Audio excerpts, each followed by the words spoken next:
Evangelio de nuestro Señor Jesucristo, según San Mateo. Gloria a Dios.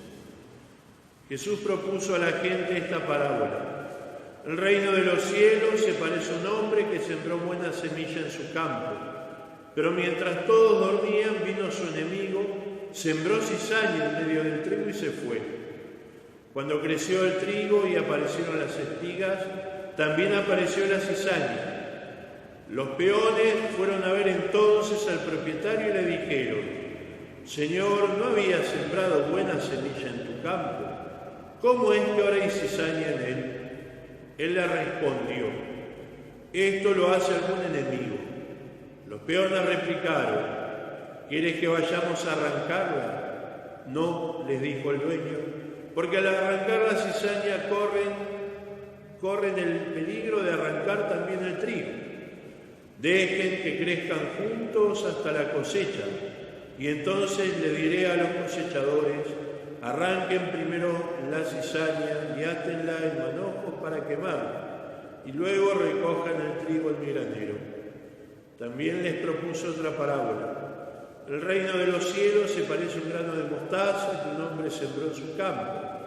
En realidad esta es la más pequeña de las semillas, pero cuando crece es la más grande de las hortalizas y se convierte en un arbusto, de tal manera que los pájaros del cielo van a cobijarse en sus ramas. Después les dijo esta otra parábola. El reino de los cielos se parece a un poco de levadura que una mujer mezcla con gran cantidad de harina, hasta que fermenta toda la masa.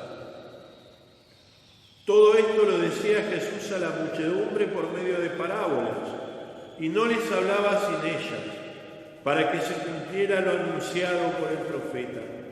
Hablaré en parábolas, anunciaré cosas que estaban ocultas desde la creación del mundo. Entonces, dejando a la multitud, Jesús regresó a la casa. Sus discípulos se acercaron y le dijeron: explícanos la parábola de la cizaña en el campo. Él les respondió: el que siembra la buena semilla es el Hijo del Hombre, el campo es el mundo, la buena semilla son los que pertenecen al reino. La cizaña son los que pertenecen al maligno, y el enemigo que la siembra es el demonio. La cosecha es el fin del mundo y los cosechadores son los ángeles. Así como se arranca la cizaña y se la quema en el fuego, de la misma manera sucederá el fin del mundo. El Hijo del Hombre enviará a sus ángeles, y estos quitarán de su reino todos los escándalos, y a los que hicieron el mal, y los arrojarán en el horno ardiente. Allí habrá llanto y rechinar de dientes. Entonces los justos resplandecerán como el sol en el reino de su Padre. El que tenga oídos, que oiga. Palabra del Señor. La primera lectura, la del libro de la sabiduría, el autor nos presenta la fuerza que Dios tiene. Dios tiene tanto poder que sus juicios nunca son injustos. Y es más, Él manifiesta su fuerza, pero a la vez Dios es indulgente. Cuando leía esta lectura en el día de ayer, pensaba, ¿no? ¿Por qué Dios no interviene? ¿Por qué Dios no interviene? Porque uno quisiera que Dios aparezca y no deje que tire con cabeza. ¿Acaso a Dios no le molesta el mal? Sí le molesta. ¿Por qué no interviene entonces? Porque, como dice el Salmo, el Señor es un Dios rico en misericordia. Y si no interviene, quizás todavía es porque está esperando nuestra conversión. Porque si Dios interviniera ahora, no sé quién quiere. No sé quién quiere. En la segunda lectura, el apóstol Pablo nos presenta un elemento que en todo modo que está muy presente también en las parábolas de Jesucristo.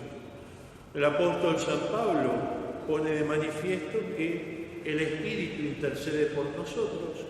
El Espíritu es aquel que con gemidos indescriptibles, inenarrables, inefables, pone de manifiesto lo que hay en nuestro corazón a Dios. Es decir, El Espíritu Santo es aquel que anima nuestra oración, es aquel que está en nuestro interior. Estos dos elementos vamos a guardarlos un poquito, después los vamos a retomar en las parábolas.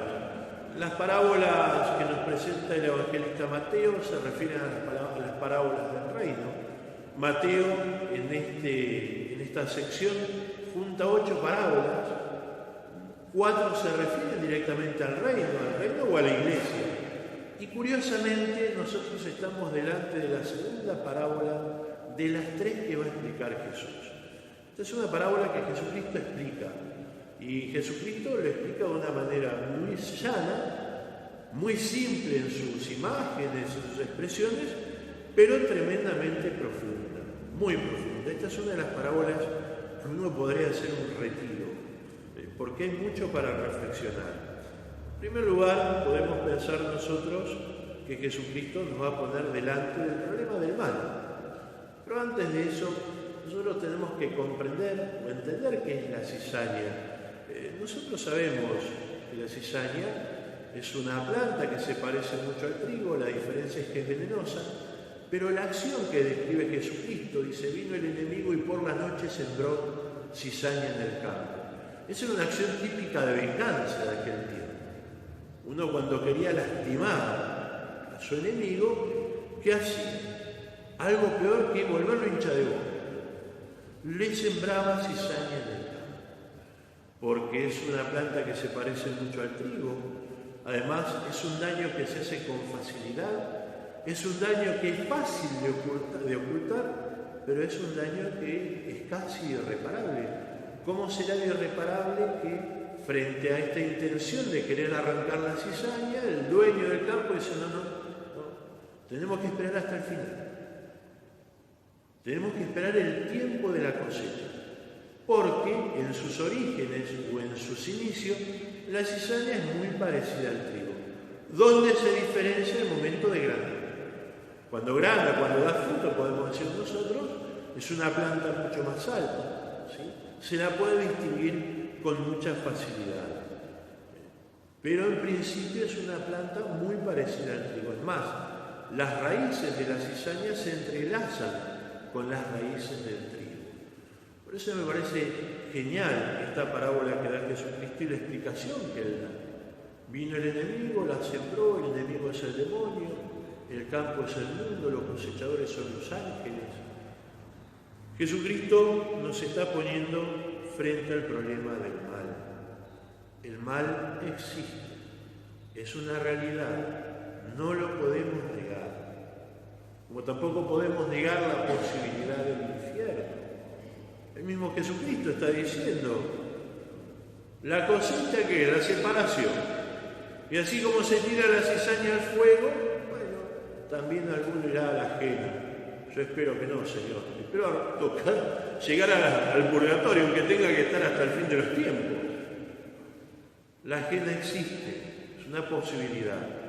Frente a la cuestión del mal, Jesucristo me parece que nos advierte 3 cosas. La primera, que el enemigo sembró la cizaña en todo el campo. Es decir, el mal está presente en todos los ámbitos. ¿Cómo será que inclusive está presente dentro de la iglesia? Padre, ¿qué está diciendo? Y sí, si el enemigo sembró cizaña por todos lados, el mal está presente dentro de la iglesia. El trigo y la cizaña van juntos. Es una realidad de este tiempo. ¿Cuándo se va a dar la extirpación completa del mal? Al fin de los tiempos. Trigo y cizaña crecen juntos, también en la iglesia.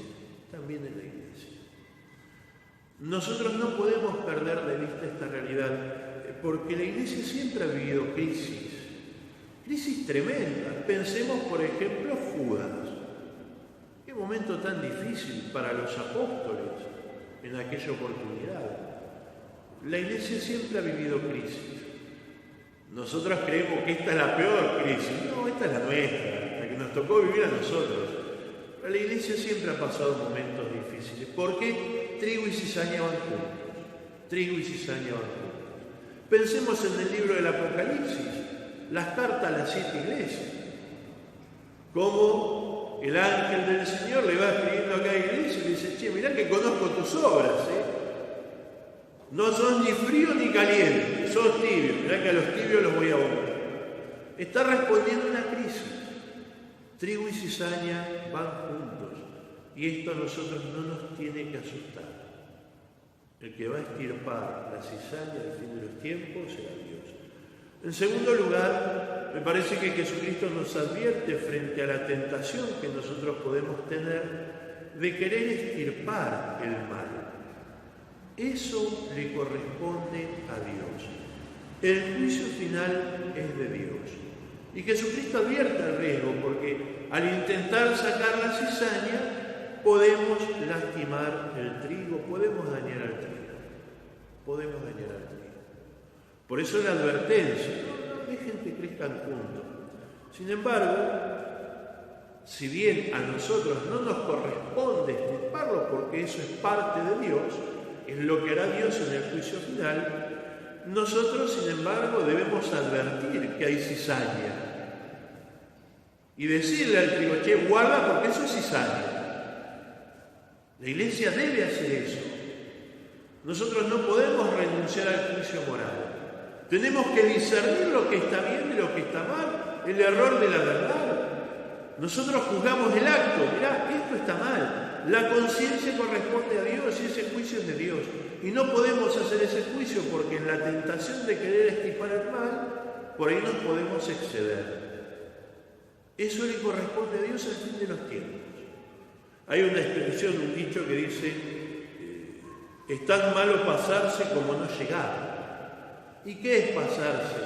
Nosotros en el deseo de extirpar el mal podemos hacer mucho daño, inclusive podemos llegar a tomar acciones violentas.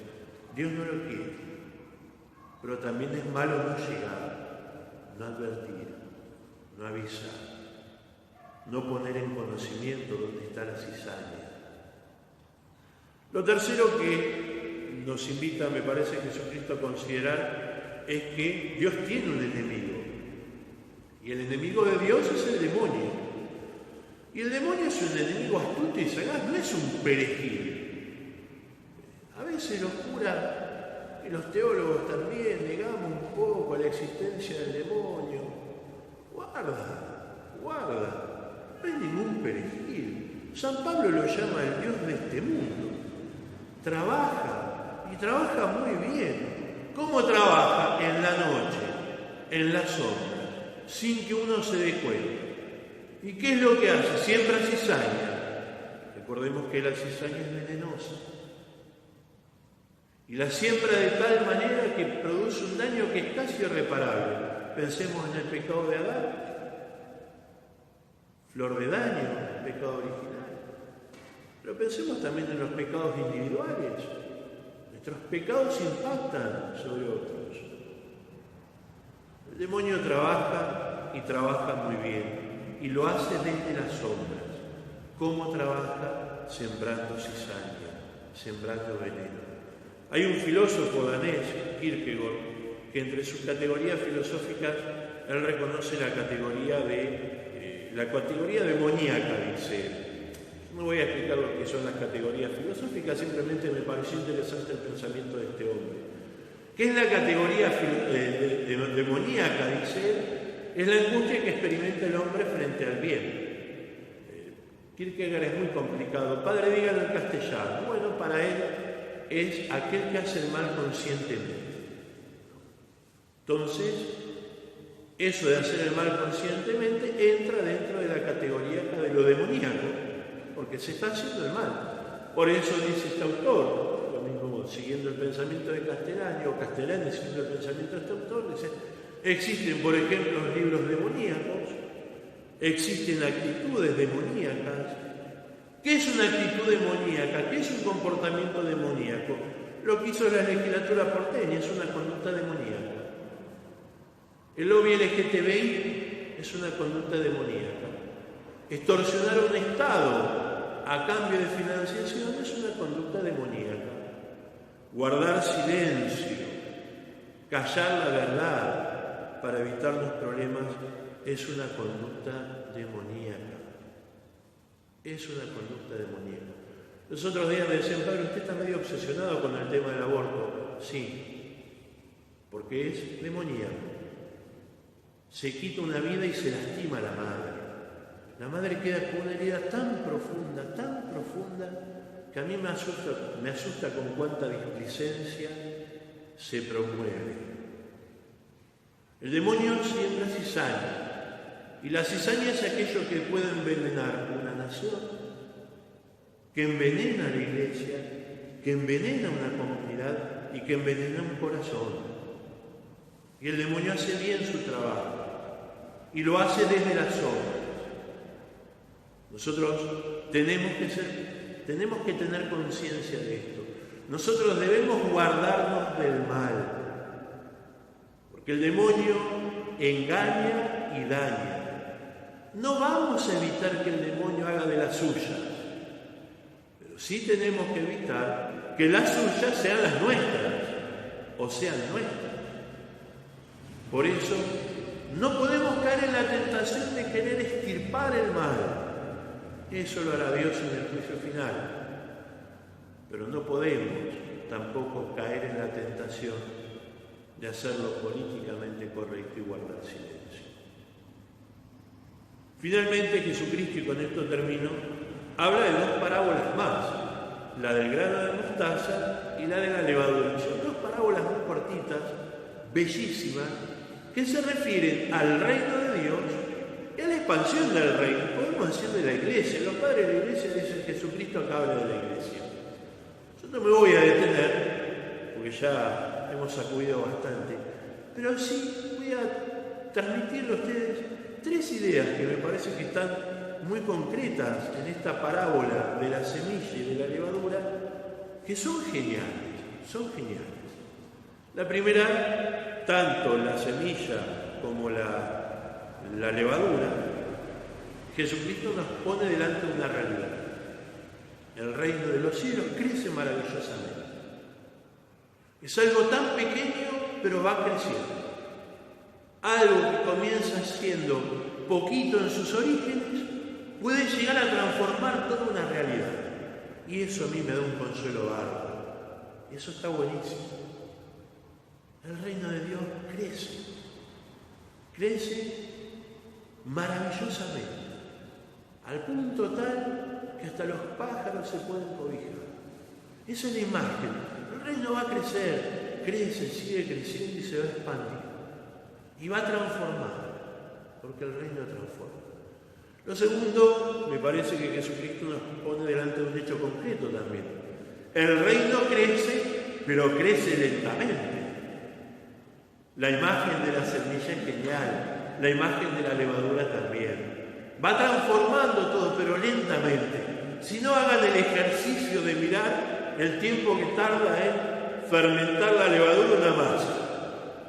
Pueden ser las 2 horas más largas de tu vida. O estás así, parece que no pasó nada, y cuando te quisiste acordar, fermentó toda la masa.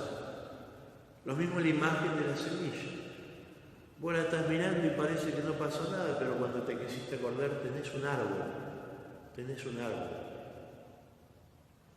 Seguramente a ustedes les ha pasado. ¿Quién de nosotros no ha encontrado un árbol en la terraza de su casa? Y porque era una semilla chiquitita. Uno no lo pudo percibir, cuando te querés acordar, tenés un árbol en el techo. ¿Qué pasó? Creció y no nos dimos cuenta. Crece lentamente. Esto es fundamental para nosotros porque a veces tenemos la tentación de medir nuestro éxito pastoral por la velocidad o la cantidad. No, el reino de Dios crece. Imperceptiblemente, pero crece. Y se va metiendo en todos lados. Y va transformando todo, pero lentamente. Nuestros tiempos, o lo que nosotros le exigimos, no son los tiempos de Dios. No son los tiempos de Dios. A mí esto me da esperanza. Finalmente, Jesucristo nos pone delante de un hecho concreto. Tanto la semilla, tanto la levadura, crecen y fermentan por una realidad intrínseca. No por algo que está fuera, por lo que está dentro, que es lo que está dentro del Espíritu Santo. Es el Espíritu el que vivifica la iglesia y la hace crecer. Es el Espíritu el que ayuda a fermentar la masa y la va transformando. Nosotros somos miembros de la Iglesia. Por lo tanto, nosotros somos parte de ese crecimiento y parte de ese fermento. Si el Espíritu está en nosotros, si el Espíritu está en nosotros. Quizás, con esto termino, me parece que las parábolas de hoy nos invitan, haciendo un modo de síntesis, a evitar la tentación de querer erradicar el mal. Eso le corresponde a Dios. La Iglesia tiene el deber de anunciar y denunciar. Y en el anuncio y la denuncia, anunciar la buena noticia y denunciar dónde está el mal, la Iglesia evangeliza. Y en la medida que evangeliza, el reino de Dios se expande. Pero también debemos evitar caer en la tentación de querer ver éxitos inmediatamente. Porque nosotros participamos de la expansión del reino de Dios. Pero no nos olvidemos que la obra no es nuestra, la obra es de Dios. Y los tiempos de Dios no son los nuestros. A nosotros nos toca anunciar, a nosotros nos toca denunciar dónde está el mal, a nosotros nos toca ser fermento en la masa del mundo. Pero el que va a producir la fermentación es el Espíritu Santo.